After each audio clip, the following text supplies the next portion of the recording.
Husayn Voiz Koshifiy degan zot o'tganlar. Uzr, sal uzunroq Yo'q, bemalol maza qilib eshityapman.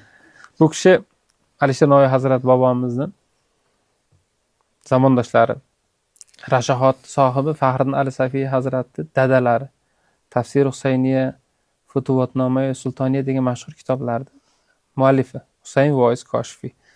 Voiz degan nomdan bilsak bo'ladi. 10 minglab, 20 minglab odam u kishini Nutq qilgan eshish uchun keladi va holi butkul o'zgarib ketadi. O'ta maqomi ulug' zot.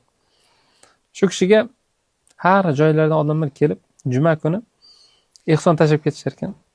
Bir qop pul bo'lib ketar ekan. O'sha pulni shomgacha yetim yesirlar, beva bechora hammaga tarqatib chiqar ekan. Hammaga. Va o'zlari mol dunyoga umuman qiziqmagan. Va madrasada bitta hujrada turgan, kichkina bitta xonada. Uy joyi qilmagan ekan. Bir kuni keldi-ketdi ko'payib, savol-javob bo'lib, boshqa qilib ziyoratchilar ko'payib, quyosh botguncha tarqata olmay qolibdi, qolib ketdi. Keyin bir qop pulni xonaga olib kelgan. Kech bo'lgan, sekin ovqatga o'nab tursa, osh qilaman deb taq eshik taqiladi. Shuni ochishlari bilan yuzlari to'silgan 3 ta qaroqchi shunda pichoqni bo'yniga tirabdi. Ovozing chiqmasin dedi. Ichkariga kirgan. Bugun jumada tushgan pullar qanday? Mana qopda turdi. Shuni berdi. Xo'p. Shunda joning omon qoladi. Mayli, dema olaveringlar. Kirdi, endi ketayotganda. Bolalarim, men bir odatim bor. Bizni xonamizga kim kiradigan bo'lsa, hech qachon mehmon qilmasdan chiqarmaganman dedi. Qornlaring och bo'lsa, hamma narsa tayyor edi. Osh qilyapman. Shu yeb ketinglar, keyin ketaverasizlar. Bir qop pul ham sizlarga. Bir-biriga qaradi, rosa och ekan o'zi. Xo'p deyishdi. Keyin eshik qo'llab qo'ydi bittasi. Shunda bolam bo'lmasa bekor o'tirmay, sen so'zini to'g'ri dedi. Sen guruch suvga solgin. Men o'tmaydi deyman, sen falon narsaga qaradi. Sekin o'tmaydi deb jimjit. Keyin sukunatni buzib Husayn Voiz Hazrat aytadi. Bolam, sizlarga bir hikoyat aytib beraymi dedi. Baribir bekor o'tiribsiz, ayting dedi. Bir kambag'al odam bor ekan. Shu odam dalada bir kuni yer haydaysa, hali omochi tiq etib bir narsa tegdi. Qarasa katta ko'zi, ochib qarasa tilla, to'la. Shoshib qolibdi. Umrida uni tilla ko'rmagan.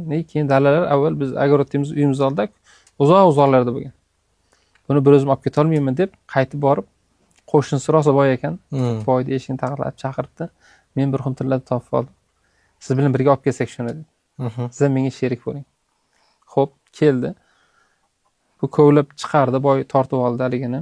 O'zi ham chiqib, qani ketdikmi degan payti boy bir mush urib ag'dardi haligi kambag'al. Voy, meni nimaga urasiz? Men seni o'ldirmoqchiman dedi. Nimaga o'ldirasiz? Chunki nima qilaman buni ikkiga bo'ldi. Hammasi menga bo'ladi. Voy, menga bo'ldi, xumam tilla ham kerak emas. Hammasini olavering, men sog' salomat qolsam bo'ldi, bola chaqam bor desa, yo'q deydi, sen aytib qo'yasan baribir dedi. Shuni ketmonni olib, endi uraman degan payti to'xtang dedi. Aniq o'lishini bilgandan keyin xotinim homilador. Mabodo o'g'il tug'adigan bo'lsa, ismini Dod deb qo'ysin. Shu men omonatim, vasiyatim yetkazib qo'ying dedi. Shumi? Ketmonni bu tarafini bir urib boshiga o'ldirdi haligi.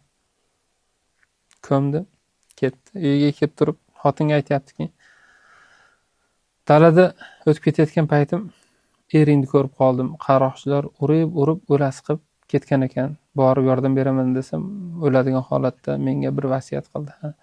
Sen homilador ekansan, o'g'il tug'sa Dod deb qo'yasan ekan. Bo'pti, men ketdim. Bechora yig'lab qoldi xotin.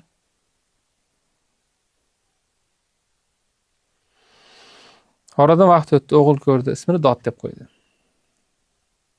Endi ona sekin-asta katta bo'lib, dastyor bo'lib qoldi. Dod bor, suv olib kel. Dod uni olib kel. Dod buni olib kel deb chaqirar ekan.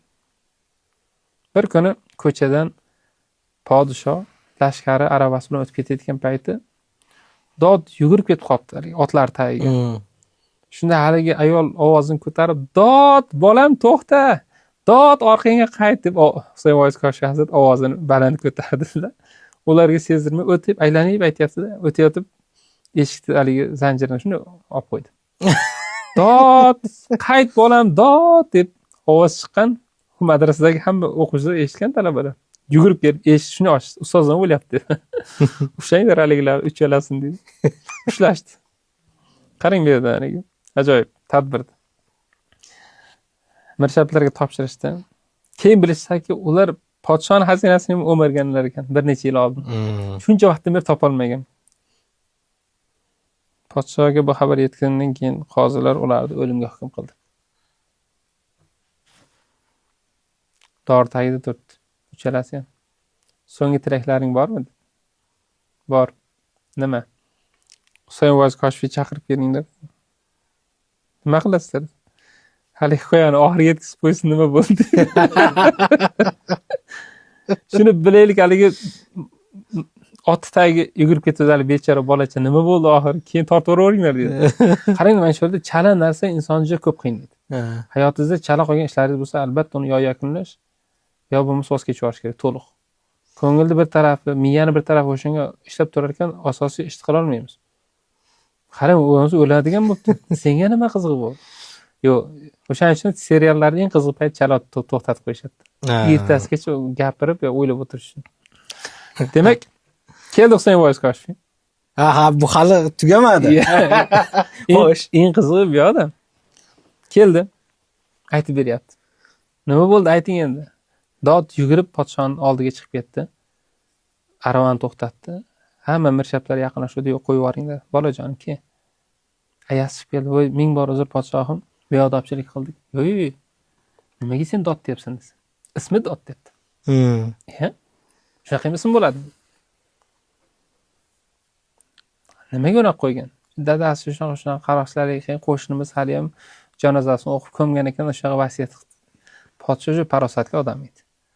Uni bekorga bir hikmat bilan dod deb qo'ying deganni tushundida saroyga yuringlar dedi. Saroyga olib ketdi ona bolani va boyni toptirib keldi.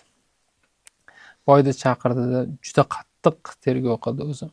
Bir siyosat qilganda hammasini tan oldi. Va sen nohaqdan odam o'ldirganing uchun seni o'zingga o'lim hukmini o'qiymiz. Hamma molingni dodga xatlab berasan dedi. Keyin dodga qarab aytdiki, meni sendan kichkina qizim bor. Katta bo'lsang, shu qizni senga beraman. Shu davlatingni ham yarmi seniki bo'ladi. Sen hech yetimman deb turib xafa bo'lmagin. Men seni otang bo'laman. Otang o'rnida ota bo'laman. Hech g'am chekma. Bugundan boshlab seni isming Dodmas. Sen doim xursand bo'lib yurgin, diling shod bo'lsin deb Dilshod deb qo'yaman ismingni deb aytgan ekan. Keyin oxirini eshitgandan keyin qarashlar bo'ldi, tortaveringlar arqonni dedi. Shu paytda Husayn Voiz Koshifiy hazrat to'xtatdi. Podshoga qarab, podshohim, mana shu 3 ta jinoyatchini, xatokorni umrini bizga bag'ishlasalar, o'limga hukm qilmasalar, bizga shogirdlikka bersalar dedi. Bular o'g'irlar bo'lsa, siz nima qilasiz? Deganda aytadiki, men shu hikoyani yarmiga yetganimda haligi boy kambag'alni ketmoni bilan urib o'ldirdi degan joyimda ko'zlariga qarasam, uchalasim yig'lab turgandi dedi. Bularni qilayotgan ishi noto'g'ri bo'lishi mumkin, lekin qalbi juda ham salim ekan dedi. O'shaning uchun bulardan nimadir chiqadi deb o'yladim o'shanda dedi. Keyin xo'p deb jonlaridan omon qolishadi. Uchalasi ham Husayn Voiz Koshifiyga hazratga shogird tushib, kitob yozib qoldiradigan darajada olim bo'lishgan ekan keyin. Tasavvur qilyapsizmi? Ya'ni biz bugungi kunda jamiyatda, ayniqsa ziyolilar shu pozitsiyada turish kerak. Bir inson yomon bo'lsa, yomon ish qilayotgan bo'lsa, o'sha qilayotgan ishiga diqqat qaratish kerak, odamga qaratmasdan. Juda ko'p odamlar qalbi salim. Biz alhamdulillah biz o'zbeklar odobi bilan har taraflama o'rnak olsa arziydigan millatimiz, Xudoga shukr. Umuman Mo'rnaxalda hamma qirg'izlar, qozoqlar, tojiklar tugim hammasi. Endi eng qiziq inson nafsiga ozgina bo'ysunib yoki ijtimoiy muhit ta'sirida xato ish qilish mumkin. Xatoligini yomon ko'rib, o'zini yaxshi tomonga tortish kerak. Va o'sha ehtimol yomon tomonda turganlar, ehtimol o'sha xudosizlar deylik. Dindor qatlamni yomon ko'rmasligi, dindor qatlamga agressiyasini yoki radikalligini va sapchishini har taraflama ijtimoiy tarmoqda yoki og'zi bilan boshqa qilib turib, jamiyatda ixtiloflarni yo'qotishlik juda katta muvozanat topib keladi. Ya'ni bu yerda o'yinda kim buzayotgan bo'lsa, o'sha butun xalqning dushmani bo'ladi. Kim kimga tosh otayotgan, kim kimni yomonlayotgan yoki kim birinchi boshlagan bo'lsa. Endi eng qizig'i islohni kim birinchi to'xtatish, kim birinchi qadam tashlashni harakatni qo'ygan bo'lsa, o'sha odam o'zi aslida haqiqiy islohotchi bo'ladi. Ya'ni odamlar o'rtasidagi ixtiloflarni ketkazishlik mamlakatlarni ko'taradi. Xalqni ham yaxshigina bir darajaga olib chiqadi deb o'ylayman.